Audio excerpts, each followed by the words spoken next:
it means a little bit more. You're from here. You grew up here. Your roots are here. You don't want to disappoint. And I know I feel that way. Growing up here, a Steeler fan, and you just it's a great opportunity, and to me, this organization is the gold standard of gold standards. You are looking live at Saint Vincent College in Latrobe, Pennsylvania. Day 16 of training camp upon us. Good afternoon, everyone, and welcome to Training Camp Live, presented by FedEx. I'm Mike Prisuta, joined this afternoon by Craig Wolfley. We just heard from native Pittsburgher and Pittsburgh Steelers assistant general manager Andy Weidel talking about what it means to be working for the hometown team. And Wolf, the Steelers have a number of guys in the front office that are doing that. They have had a number of guys that do that over the years. As this has always been explained to me, they don't hire people because they're from Pittsburgh, but everything else being equal, that's not a bad tiebreaker to have in your corner. Not at all. Yeah, exactly so, Michael. Look, there's something in the western Pennsylvania water that promotes the coaches and the scouts and everything, because there sure is an awful lot of them that are highly proficient here, and the Steelers have really taken advantage of it and used the people that, have strong Pittsburgh connections. And there's nothing wrong with, hey, let's face it, Pittsburghers know football, right? They'll be the first to tell you that. Hey, amen to that. They'll do so enthusiastically if you need convincing. Andy Weidel, of course, is part of a new, I shouldn't say new, but a revamped front office personnel department. Omar Khan, the new general manager, has taken over for Pittsburgher Kevin Colbert. They have rearranged things a little bit in terms of how the front office work is being done. But as Andy Weidel explained and emphasized today, all the work that's being done in personnel is being done in concert with the coaching staff. We're an extension of the coaching staff. Like I tell it to our scouts, we're an extension of Coach Tomlin and his staff. We're going to go out and find players that fit the job description and fit the type of culture and the program that he has here. And that's important. You have that alignment. And when you have that working and you have that alignment, man, great things are possible. That is important. It seems like a simple thing, doesn't it, Wolf? But it's not always the case. If the coach wants to run a power eye offense, you better get an eye back, not a guy who works out of split backs. No question about it. I mean, you think we can go all the way back to a guy that was just here, a teammate of mine, Tim Worley. When Tim Worley came out, he was an eye formation guy. We had split backs, and he really struggled with that for a while. It was just something that, he was very comfortable with in college, going with a fullback in front of him. But, if you are a team that relies heavily on road grader, straightforward stuff, you don't want to get the short guys that can't carry the load up front. You want to make sure that you got those big, strong guys that can move guys from A to B against their will, that are willing to, get in there and get after it and engage. So, yeah, you want to make sure that you find the right people that fits not only what you're looking for your schemes and that, but the culture that develops inside the locker room. And you got to find the right types of people as well, the right character guys. Andy Weidel, in his second tour of duty with the Steelers, he broke into the business in the late 90s as an intern for the Steelers. As he put it today, in what was really an enlightening and energetic interview he did about 15 minutes with the local media here on campus. And he talked about being the guy who went to get coffee and went to pick up guys at the airport and did those kind of jobs. But he learned a few things from people such as Bill Nunn and some others. And then he went to New Orleans and Baltimore and Philadelphia. He was part of Super Bowl winning organizations with the Ravens and the Eagles. But Andy Weidel recalled fondly today early days with the Steelers that weren't necessarily successful on the field, but boy, did they resonate. It's just being a tough, resilient team, right? You have those kind of players. When I was here, it was we were 6-10, I think, and 7-9, the 2 seasons. But you saw like a veteran Damani Dawson, you saw a veteran Jerome Bettis, a young Hines Ward, and man, those guys are tough, resilient. You couldn't break those guys. Joey Porter, Aaron Smith. I was there the first 2 years and watching those guys grow in the league. Looking back is how they acted and handled themselves. Like I always thought back to that. And those guys are some of the ultimate warriors, best warriors this league's seen. Tough, resilient, couldn't break those guys. I can think of a few more guys, Wolf. 1989, you guys didn't get off to the best of starts. In fact, you got off to a horrific start. That's putting it mildly. Got outscored 92-10 by the Browns and the Bengals, and it didn't break you guys, and you made the playoffs. All I remember was Coach Knowles saying, I hope those are the two best teams in the NFL after we played them. Coach Knowles wasn't having any of it either. And as he said in the meeting, fellas, we know what works. We're not going to change. Everybody's sitting there looking, where's the answer? What do we got? Things aren't going well.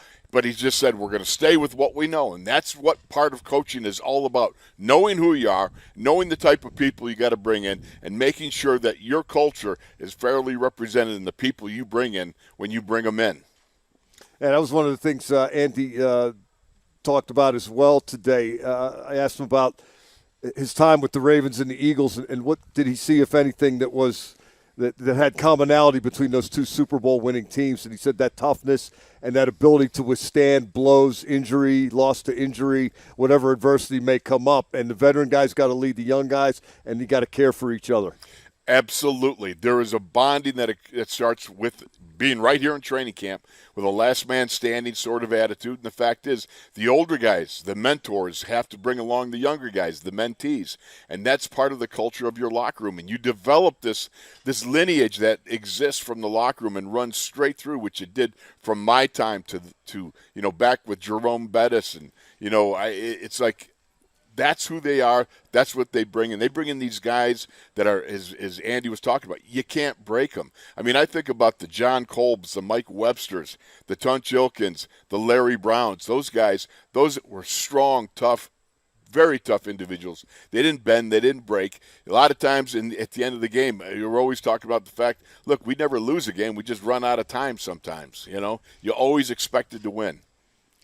Getting a look at Devin Bush there. And, Wolf, he did a little talking today as well. Devin Bush telling a circle of media outside the locker room just before lunchtime that he thinks he's over his injury. Asked him what he thinks he needs to accomplish between now and the regular season opener in Cincinnati, and he just said more reps, more experience. He's over the injury, and he is adjusting to what the new defensive coordinator, Terrell Austin, expects of him and what Brian Flores, the new senior defensive assistant, wants to impact upon Devin Bush. What are you seeing there? At times I see when he's, like, especially in coverage, the guy's he is that unicorn. He's fast. He's capable. He's got speed. Then there's other times, especially in the run game, where it just seems that he's just a step slow in recognizing where his gap fits are. And I think he's right. More reps. These are the things that you need. But you've got to come up with some big hits, too. There's got to be some sort of acknowledgement of the fact that, hey, I'm here, boom, this is my place, and I'm going to drop the bomb right here and be hitting everybody that comes my way. And he still has some issues with getting off blocks and filling the proper gaps, but I know that it's in there. I mean, you saw before his knee injury, he had 109 tackles, I believe it was, his rookie year, and before he had that knee injury. A lot of splash, too. Yes, and it's there. Once it's there, it's there. It's not like it goes away. But for whatever reason, he has struggled to quite regain that form. But when I watch him move, there is not the slightest bit of favorability towards a knee. The guy is truly a terrific athlete, and now we want to see that resolution come together in enhanced play. Yeah, Brian Flores has talked in this camp about how well he thinks Devin Bush is moving. Cam Hayward talked about Bush as well today. Specifically, I asked Cam what he thinks he needs to see from Bush to know he'll be ready for the Bengals September the 11th. Obviously, he didn't have the year he wanted, but he's coming with the right mindset. He's running. He seems like he's a lot more confident in what he's doing out there, and that's just a growth in the defense as well. Cam, what do you need to see from him to know he's back? I don't know. There'll be a player or two you'll see and be like, will stand out. But the thing I loved about what Devin did in the last game that didn't get a lot of credit, he moved around the ball. He was able to stem on the line before the play was actually snapped. That let us know, he really understands the defense. He understands what the quarterback's thinking. And those are the things you look for in a third or fourth year guy. And so, Devin's going to grow physically, but I think the mental part of the game is just going to exceed itself as well. Wolf, if you would translate stemming around the ball for us, what does that mean and how significant is it? Based on what you're looking at with the down distance and personnel, with the call and the huddle and the checks that are available at that time, moving in and around the line of scrimmage prior to the snap, you're basically giving a look to the quarterback that can confuse things a little bit, if you will, or it's simply something, an adjustment that you're making prior to the snap based on whatever strength they're showing. So those are the things that you look for, because that means he's understanding, as Cam said, understanding the playbook and is giving that look and understanding of that defense, so that there's not these gaps where, someone goes, gee, I thought you had not that. No, he knew, he was there, and he was in position to make whatever he was needed for in those stems.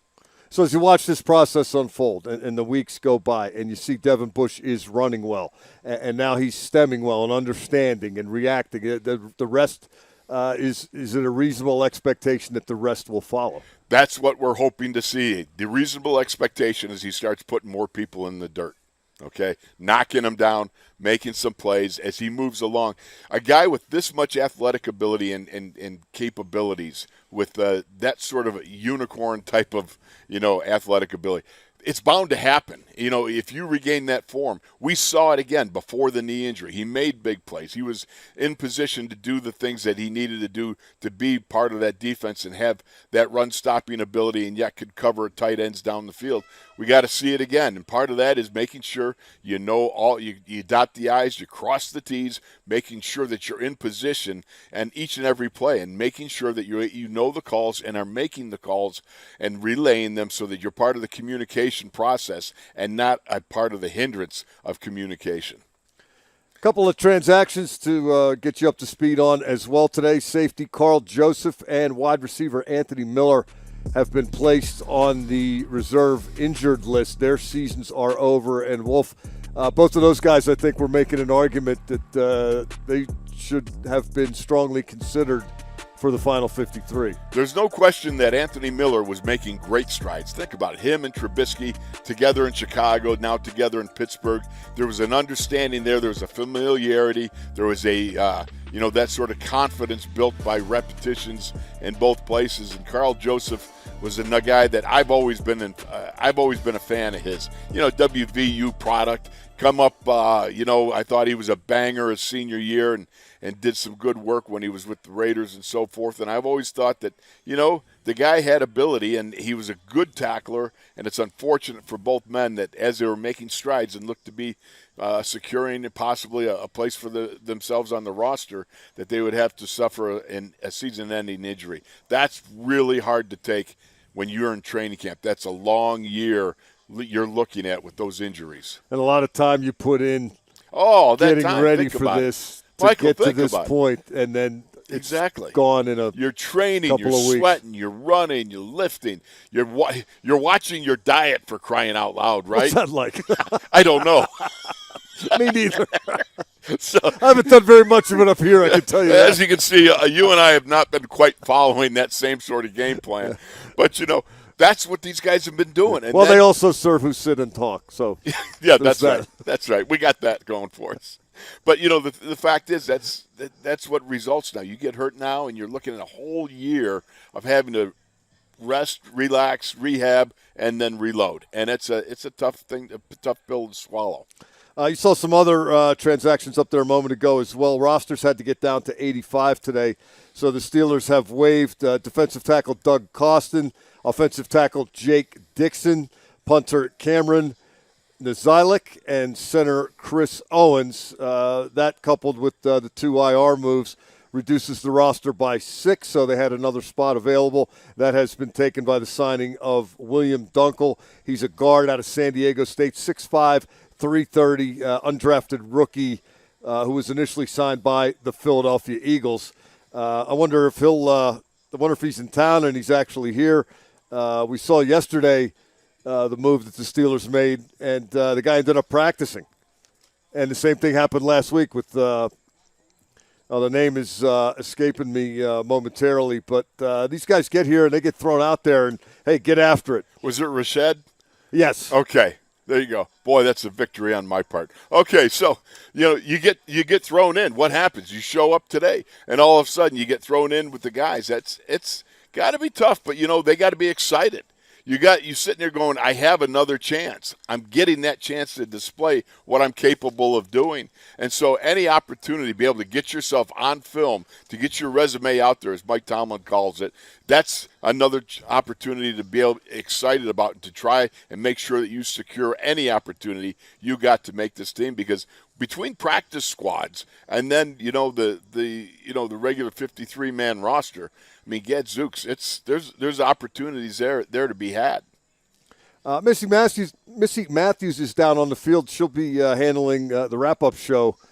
I'll be joining her for that after practice is over. But in the meantime, she is reporting that we're not seeing Alex Highsmith, Marcus Allen, Derek Watt, and Calvin Austin III. Well, yeah, I mean, but we did get some guys back, and that's the important thing, too, with Deontay and such, Chase Claypool. That's those two guys together. If you watched yesterday's practice, one of the things that I saw a couple of times, you look at Deontay Johnson, my goodness, when he goes over the middle, that little wiggle he's got before he makes his break is so deceptive. Man, I mean, I could throw out my lumbago just following him, trying to, in trail. This guy here, he's got a lot of, little wiggle to him and the ability to fake people out. I really enjoyed watching him working his craft yesterday because it's the little things, the nuances that set Deontay apart from a lot of the other guys, because some other guys, guys like Pickens, guys like Chase Claypool, they've got big body movements, big body ability to be able to knock a guy over like Pickens did, the defensive back over him in the game. Just came up, popped him, and knocked him down. Deontay's not going to do that, but he's got to find other ways to release off the line of scrimmage or to get his separation when he stems at the top of his route tree. So those things all come to play when you watch a master like Deontay Johnson working his craft yesterday. Missy also letting me know that Benny Snell's back in pads today, so that's an encouraging development for him at a running back room that's getting crowded. But back to the defense for a second, Wolf. You mentioned Deontay Johnson. We've talked seemingly every day about George Pickens. That first team 2-minute drill yesterday came down to a fade into the corner of the end zone for Pickens, and Akel Witherspoon defended it, and then Mitch Trubisky tried the other side of the field, and he went for Deontay Johnson at the pylon, and Levi Wallace defended it. So a defense that had given up 4 scores in, not 7 years ago, but four scores in 6 2-minute drives, went 2 for 2 yesterday. So now they're back to 500, 4 out of 8. Witherspoon said they're not really keeping score because too much is happening down there and there's too much on their plate every day. I wondered if that was sincere or not. Well, I think sincerely they're keeping track when they see what's on their plate when they go to the dining hall. Yeah, because the defense definitely won yesterday. But that was a good day for the defense. And the guy whose name I was struggling to find a moment ago, James Vaughters, was the linebacker they signed yesterday. He was wearing number 96, and he was thrown out there into the practice mix. And I knew this because I'm charting the defense for the 2-minute drill. Now, Alex Highsmith is still out. Correct. And they did not play T.J. Watt during the 2-minute drill, presumably because they actually wanted to see what the offense could do. It would help, if he's not there. Your outside linebackers, Wolf, in the 2-minute with the first team D yesterday, Rondell Carter and James Vaughters. He jumped right in. No doubt about it. Now, excuse me, that was the second team. Derek Tuska and Rondell Carter were the first teamers. Yes.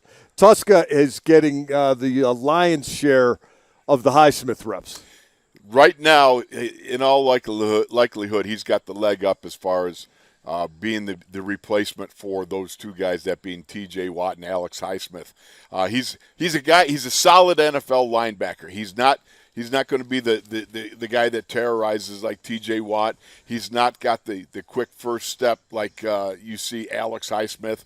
But he is a guy that has NFL value, and he's an NFL dude, shall we say, and he's got value on the special teams. And so I would put him in a leadership role, although there's a couple times that Rondell Carter made a couple of pass rushes the other day, yesterday I should say, and you noticed him. All right, he's getting after it. He's going after people. So I think that's him behind Tuska there. Could be if 44. Can't tell. That's Carter. There you go. And you know what? Let's see where it leads. There's a job or two to be won behind those two bookend outside linebackers. Delonte Scott, again, we didn't see a lot from him pass rush-wise Saturday night, but we know that he's capable. We've seen him do it here, and he's got to put it in the stadium during a game. That's one of the things that he has to make sure that he does. And so this game coming up with Jacksonville, it's going to be important. It's going to be important for the players who had their first introduction to a home game. Now you're going to go on the NFL road, and it's all part of being a pro, making sure that you get your sleep, making sure that you get your rest, making sure that you're ready to go when you're in an unfamiliar setting coming this Saturday night. Yeah, just to go over that one more time, I kind of fumbled it initially, but Tuska and Rondell Carter were the first set of outside linebackers in 2 minutes. For the second, it was Carter and Vaughters. Okay. So these are not guys who are established at all in those positions here in Pittsburgh. No, not at all. But you know what? The opportunity's there. Now, can you grasp that opportunity and make something happen? And remember, so much of this is going to be for those guys there. It's not just what you do when you get on the defense, but can you pay the rent, as Mike Tomlin says, with special team duty? That's something else that every young guy has got to make sure that only adds to your value. Chuck Noll always used to say, the more things you can do, the harder it is for us to get rid of you. Another interesting development yesterday when they went dime in that 2-minute drill, it was Miles Jack as the lone linebacker in the dime. Were you expecting him to be the one guy when they went with one guy at that position? Well, yeah, I would, basically. Again, it's a situation where Miles Jack has come in. We saw a great play by him Saturday night when he knifed through the line. I mean, he just zinged right through. I don't know who was supposed to come off on the run-through, but he came right through and he made a play in the backfield. That's what you want to see, eyes that are reading the blocking scheme, eyes that cause you to fire the gun and react and go. That's what you got to do. I love when Mike Tomlin calls it the see-do. You see it, then you do's it. That's what you got to see with your linebackers. And your linebackers are guys that have to have eyes of a running back. That's one of the things I love about Mark Robinson is the fact that, as a former running back, it gives him an advantage in reading some of the blocking schemes. And so, let's see if he can capitalize on that. They always used to talk about that in places like Penn State and so forth. They say, hey, let's take a running back and make him a linebacker, because running backs see it just like linebackers see it, and vice versa. They tried to take Jim Kelly and make him a linebacker up there. Boy, that would have been a mistake, huh? They tried, but they couldn't do it. They wanted to, but he wasn't having it. No, he wasn't having that one. Also, in that dime, the aforementioned dime, we saw 3 cornerbacks and 3 safeties. Levi Wallace, Akello Witherspoon, and then Cam Sutton, one of the inside positions. And the safeties were Terrell Edmonds, Minka Fitzpatrick, and Trey Norwood, also playing an inside position. 6 pretty good players there, Wolf, but no KZ and no Millette. And I think those are 2 guys that are going to have some sort of role in some kind of package, are they not? I'm a little surprised because I thought Arthur Millette really showed some good stuff Saturday night. Trey Norwood also looked well. DeMonte Casey had some good hits as well. Again, I think they're just trying to move people around, figure out who gives them the best matchup advantage or opportunity, and then be able to go from there. When you go with the 3 safeties, what you're in essence kind of doing is you're talking about a bigger nickel, more of a little more run-stopping firepower versus a little more pass coverage firepower. But at the same time, it's a hybrid mix. And so they're just trying to work out who gives them what. As I always said, what I love about Terrell Edmonds, I'd get him a whole bunch of Omaha steaks, give him a barbell with manhole covers, eat the steaks, squat up and down with those manhole covers. I think he would be the Ferrari of hybrids at the linebacker position in some of those sub-packages that work. But that's in essence what they're doing. Another interesting little wrinkle, in 7 shots they came out with a 3-safety nickel, and this time it was Casey and Edmonds on the back line and Terrell Edmonds up in closer to the line of scrimmage in the box area. And what did we see on the 4th rep? Minka Fitzpatrick was up. Edmonds and KZ were back. Okay, yes. But Fitzpatrick is lurking around the line of scrimmage, and on the 4th rep, he just flew as if he had been shot out of a cannon and would have blown up Mitch Trubisky. Of course, they don't sack the quarterback even when they're playing tackle football. And then in the next drill, Fitzpatrick picks off Trubisky on a pass intended for Connor Hayward, takes it back for a pick 6, or as I guess we could call it, a Mitch 6. You don't want to hear that too much this year, but No, but that was – I have to it admit happened that, yesterday. Minka Fitzpatrick was just flying around out there yesterday. He eased his way into it. He was on the active non-football injury list to start Right. camp, but there's no doubt what this guy's got going for him. This guy has got so much on his resume.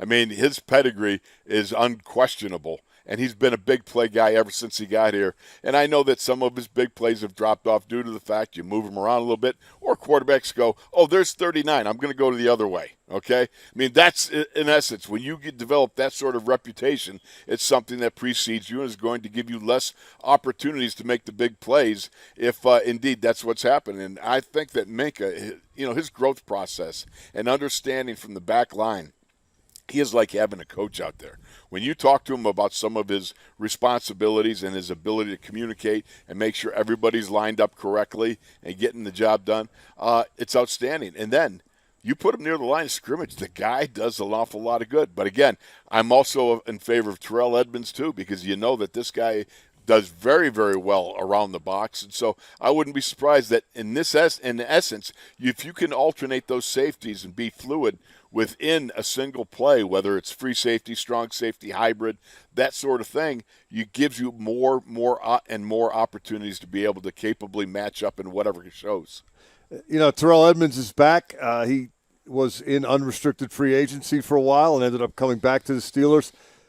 Wolf, the two happiest people in this camp that he is back are Edmonds and Minka Fitzpatrick. And I'm not sure who's happier because Minka Fitzpatrick loves their ability to work together. Yes. He said he didn't want to have to start over with a new running mate back there. And according to Minka, he can play his game back in the post, and Edmonds can play his game up in the box. But they can also, as we saw yesterday, they can switch it up and give the QB a different look if they feel so compelled, and that can work too. It's kind of like whether are you a Twix left guy or a Twix right guy, because they can all – food analogies they come, But the fact of the matter is they have that communication and ability to understand each other. You go back a few years, Ryan Clark and Troy Polamalu. I mean, they had that ability to communicate, which made things better for Troy being able to, when he green lights those opportunities that he's going to take a shot at.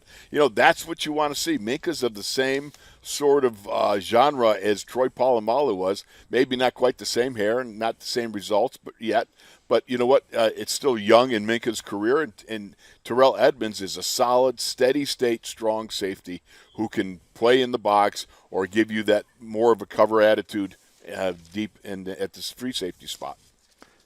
It is day 16, and we've got another Pro Shop item of the day for you. Today's item is the New Era 90th Season Steelers hat. We can get a look at it there right above the QR code. That's what you have to scan, and you can take advantage and purchase the item of the day. It's a sharp-looking hat. It's a good-looking hat. Listen, It's not the bucket hat that you favor. But no, but, bucket heads are bucket hats.